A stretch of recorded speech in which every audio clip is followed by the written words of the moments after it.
Labaran Hausa daga ƙasar Jamhuriyar Nijar. Masu saurare barkanmu da warhaka, barkanmu da sake kasancewa da ku cikin rahotannin labaran Hausa da muke kawo muku daga ƙasar Jamhuriyar Nijar, kamar yadda muka saba kawo muku a kowace rana. A yau, muna ranar Juma'a 8 ga watan Mayu na shekara ta 2026. Inda za ku je mu ɗauke da rahotannin labaran da muke tafa da su. Idan muka fara daga fadar Firaminista Ali Muhammad Lamin Zan, za ku ji cewa ya yi wata ganawa ta musamman da wato EMOWA, yayin da wannan tawaga ta EMOWA ta zo da kuma shugaban na EMOWA, inda suka yi zama na musamman a ofishin Firaministan ƙasar Ali Muhammad Lamin Zan, inda suka tattauna akan batutuwa da dama. Sannan kuma wato shugaban na EMOWA ya jinjina wa ƙasar Jamhuriyar Nijar bisa yadda take farfado da tattalin arziki. Kamar yadda kuka sani dai ƙasar Nijar a wannan gaba, ko mu ce a wannan shekaru, Nijar tattalin arzikinta na ƙaruwa biyo bayan yadda wannan gwamnati ta CNSP ke ƙoƙari, inda EMOWA ɗin sun tattauna kan batutuwa da dama na ci gaban ƙasar Nijar, musamman ma ta fuskar tattalin arziki, wanda Firaminista Ali Muhammad Lamin Zan ya yi maraba da kuma farin ciki da haka, sannan su kansu sun yi farin ciki da yadda Firaministan ya tarfe su. Haka zalika idan mun je rahoto na gaba kuwa, za ku ji cewa wato a babban birnin Yamai, yayin da wato gwamnan babban birnin Yamai ɗin Asman Abda Haruna ya zauna wato wani zama na musamman kan batun majalisar tsaro domin samar da tsaro a Yamai da ma kuma ƙasar Nijar baki ɗaya, inda ya zauna da masu ruwa da tsaki wato na tsaro, inda suka tattauna suka gabatar masa da ba'asi kan batu na tsaron, inda kuma wato Usman Abda Harunan gwamnan birnin Yaman ya kawo batutuwa waɗanda suke na duk wani jami'i ya kula da alhakin da aka ɗora masa kan batun samar da tsaro da kuma dukkan abin da ya dace domin tabbatuwar tsaro a wato jihar da ma kuma ƙasar Nijar baki ɗaya.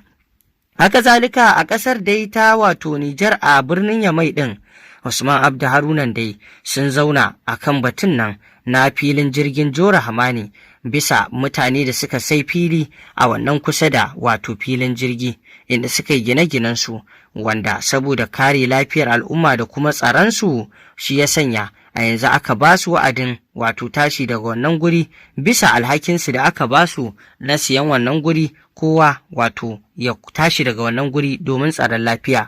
Biyo bayan wato harin da aka kawo wanda ya gabata, inda babu shakka saboda haka ake ganin zamansa a wannan guri babu tsaro, sannan kuma babu wato kiyayewar lafiya a wannan waje, musamman ma a ce jikin filin jirgi ne, kuma ga irin abubuwan da suka wakana. Na dangane da haka aka wato yi kira ga dukkan wanda suke wannan guri da alhakinsu da gwamnati ta basu, to da su tashi daga wannan waje, domin hakan shine abin da ya dace da su kuma shine ya kamata, amma zamansa a wannan waje to fa hatsari ne kuma babu tsaro a ciki. Wanda gwamnatin ta bayyana musu cewa dama tun asali sun yi wannan ginin ne ba bisa ƙa'ida ba, a dangane da haka ne duk da haka an biya su wani alhaki nasu da su tashi daga wannan wato guri. A yanzu dai shine matakin da gwamnatin ta ɗauka, wanda duk ya siyi gurin bisa ƙa'ida da takardarsa to za a biya shi. Haka zalika wannan wa'adi dai daga nan zuwa 31 ga wata ake buƙatar kowa ya tashi daga wannan waje. Haka zalika idan muka je rahotonmu na gaba bisa kiwon lafiya, yayin da wato Kanal Manjo Garba Hakimi wato ministan nan da ke kula da harkar wato lafiya, inda babu shakka ya kai ziyara Amir Bubakar Jalo wannan babban ofital ɗin, inda ya iske likitoci na aikin su tukuru domin wato kiwon lafiyar al'umma, inda ya iske yara kusan 180 ne ke jiran aiki da za a gudanar musu, inda kuma likitocin suna gudanar da aikin yadda ya dace, kuma ko dala babu wanda aka karɓa cikin wannan aiki da za a yi waɗannan yaran, duka ofital ce ta ɗauki nauyi. Wannan abun farin ciki ne, domin kiwon lafiya babban al'amari ne, kuma abu ne da yake kawo wato sauƙi ga al'umma, domin kiwon lafiya na daga cikin abin da shugaban ƙasa babban janar Darme Abdurrahman Chani yake ƙoƙarin tabbatuwarsa, wanda hakan ne ma ya sanya wasu cututtukan ba a biyan kuɗin maganinsu. Haka zalika an yi ragin kaso 50 cikin 100 na wato rashin lafiya. Wannan yana daga cikin wato yunƙuri da kuma samarwa da al'umma wato kiwon lafiya mai inganci. Haka zalika idan muka tafi zuwa rahotonmu na gaba, wato Majalisar Ɗinkin Duniya, kamar yadda wani rahoto da take bayarwa duk shekara akan ƙasashen da wato suka yi abin a zo a gani. A wannan shekara ƙasar Jamhuriyar Nijar na daga cikin ƙasashen da sunansu ya fito, kamar yadda Majalisar Ɗinkin Duniya ta bayyana. Nijar na daga cikin ƙasashen da suka taɓuka abin a zo a gani na wato tattalin arzikinsu da ya haɓaka. Akan haka ne babban darakta na gidan talabijin da rediyo Abdullahi Kulbali ya yi wani sharhi akan wannan al'amari da ya auku.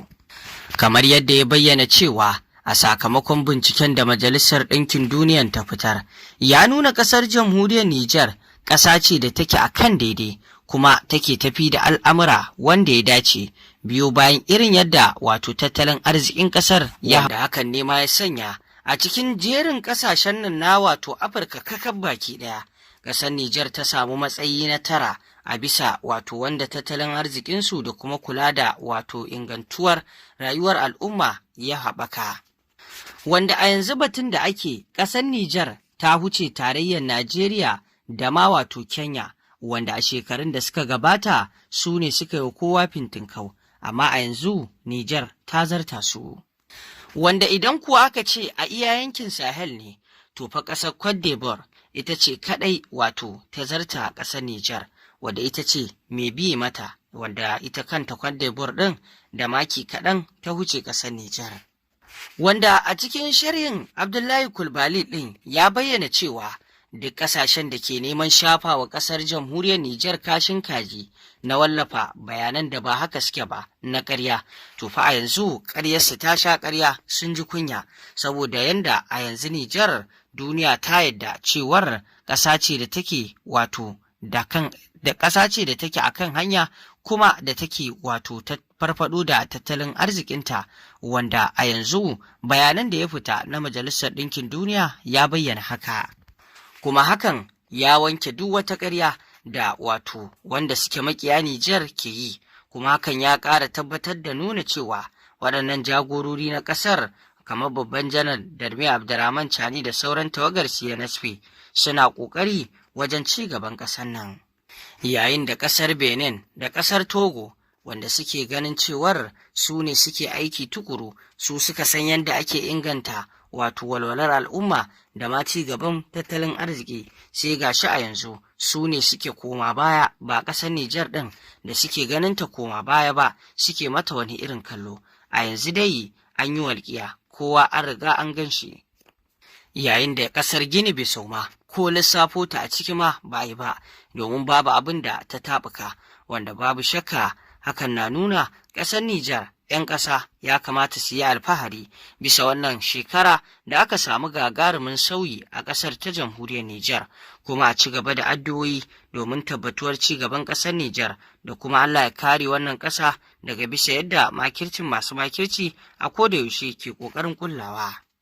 Inda rahoton namu na ƙarshe kuma za ku ji cewa a jiya da safe ne Alhamis aka gudanar da wani jerin gwano a wato babban birnin Agadez, inda babu shakka jerin gwanon ya haɗa da hukumomin gwamnati ciki har da gwamnan na jihar Ibrahim Mai Isa da ma sarki wato Alhaji Ibrahim Umaru, wanda babu shakka duka sun fito, inda wannan wato gangami da aka yi ya zo ne yayin da suke wato ƙara nuna goyon bayansu ga gwamnatin CNSP ta Chani da kuma yin Allah wadai bisa abin da ya faru a ƙasar Bali, da ma dai sauran abubuwa na nuna kishi da wannan jerin gwano da aka yi ya nuna. To masu saurari ƙarshen rahotannin labaran kenan, ku ci gaba da bibiyar wannan tasha tamu domin samun rahotannin labarai kan abubuwan da ke faruwa a duniya baki ɗaya. Mun gode, ku dangwala mana alamar subscribing sannan ku danna ƙararrawar sanarwa domin samun rahotannin labarai.